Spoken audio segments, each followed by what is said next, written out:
Only the silent, sleepy, staring houses in the backwoods can tell all that has lain hidden since the early days. In November 1896, by a rain of such chilling copiousness that any shelter was preferable to exposure, I have been traveling for some time amongst the people of the Miskatonic Valley in quest of certain genealogical data. Now I found myself upon an apparently abandoned road, which I had chosen as the shortest cut to Arkham, overtaken by the storm at a point far from any town. The house nonetheless impressed me unfavorably the very moment I espied it. I had somehow taken it for granted that the house was abandoned, yet as I approached it I was not so sure. For though the walks were indeed overgrown with weeds, they seemed to retain their nature a little too well to argue complete desertion. Therefore, instead of trying the door, I knocked. As I waited, I glanced at the neighboring windows and panes of the transom above me, and noticed that, although old, rattling, and almost opaque with dirt, they were not broken. The building, then, must still be inhabited, despite its isolation and general neglect. I tried the rusty latch and found the door unfastened, and through the doorway came a faint but peculiarly hateful odor. I entered and closed the door behind me. Ahead rose a narrow staircase, while to the left and right were closed doors leading to rooms on the ground floor. I opened the door at the left and crossed into a small, low-ceiled chamber, but dimly lighted by its two dusty windows and furnished in the barest and most primitive possible way. It appeared to be a kind of sitting room, for it had a table and several chairs. Most of the houses in this region I had found rich in relics of the past, but here the antiquity was curiously complete, for in all the room I could not discover a single article of definitely post-revolutionary date. I could by no means define, but something in the whole atmosphere seemed redolent of unhallowed age, of unpleasant crudeness, and of secrets which should be forgotten. I felt disinclined to sit down and wandered about examining the various articles which I had noticed. The first object of my curiosity was a book of medium size lying upon the table. When I opened it to the title page, my wonder grew even greater, for it proved to be nothing less rare than Pigafetta's account of the Congo region, printed in 1598. I had often heard of this work.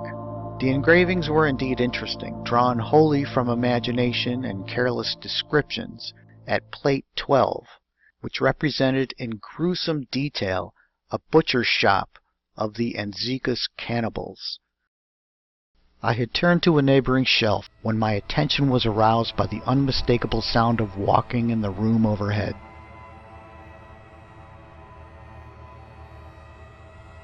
At first astonished and startled, the walker had just awakened from a sound sleep, and listened with less surprise as the footsteps sounded on the creaking stairs. Now, after a moment of silence, I heard a fumbling at the latch, and saw the paneled portal door swing open again. In the doorway stood a person old, white-bearded and ragged, his face almost hidden by a long beard which grew high in the cheeks, and his lack of cleanliness surpassed description. He motioned me to a chair and addressed me in a thin, weak voice. His speech was very curious, an extreme form of Yankee dialect I had thought long extinct. I replied that I was going to Arkham, and apologized for my rude entry into his domicile, whereupon he continued. "Glad to see you, young sir. New faces is scarce around here, and I hain't got much to cheer me up these days. Guess you hail from Boston, don't you? I never been there, but I can tell a town man when I see him. We had one for district schoolmaster in '84, but he quit suddent, and no one never heard of him since." For some time he rambled on with an almost feverish geniality, when it struck me to ask him how he came by so rare a book as Pigafetta's Regnum Congo. To my relief, the question did not seem an awkward one, for the old man answered freely and volubly. "Oh, that Afriky book? Cap'n Ebenezer Holt traded me that in '68. Him was as kilt in the war." Something about the name of Ebenezer Holt caused me to look up sharply.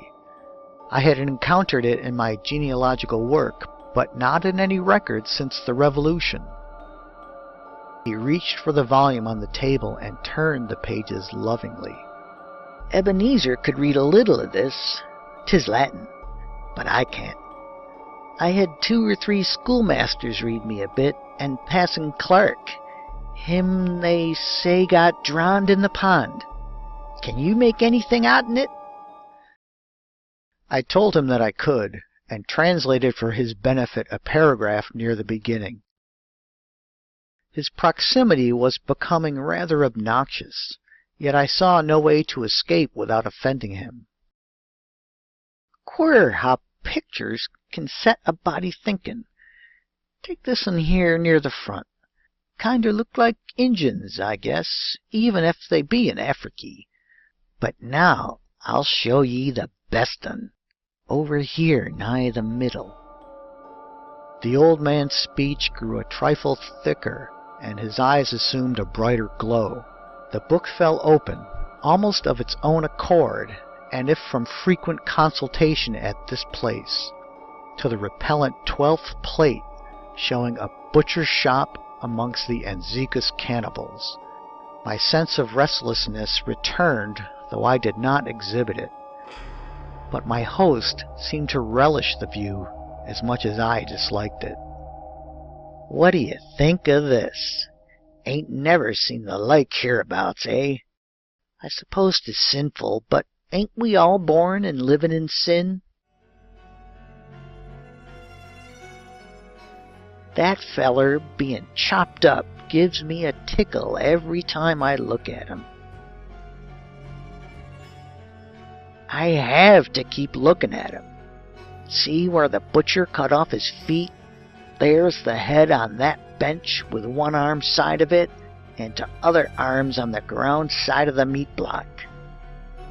As the man mumbled on in his shocking ecstasy, the expression on his hairy, bespectacled face became indescribable, but his voice sank rather than mounted.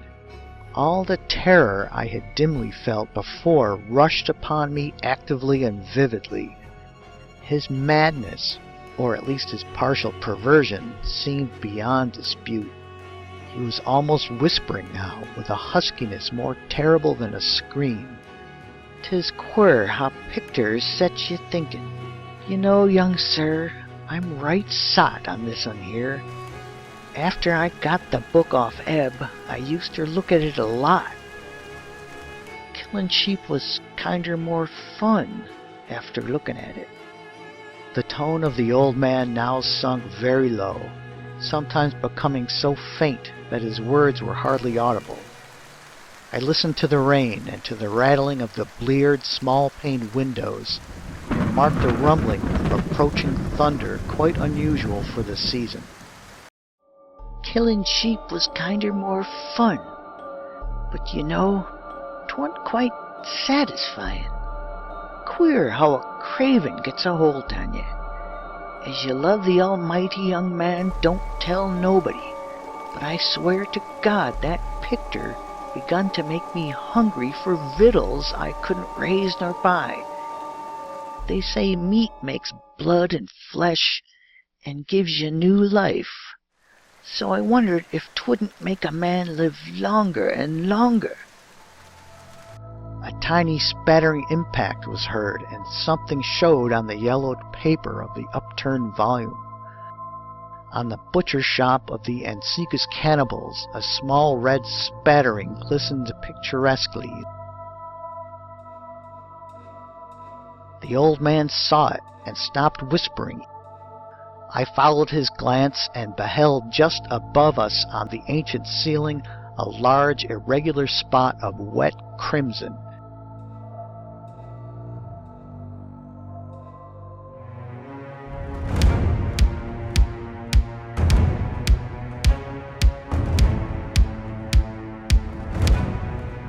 moment later came the titanic thunderbolt of thunderbolts.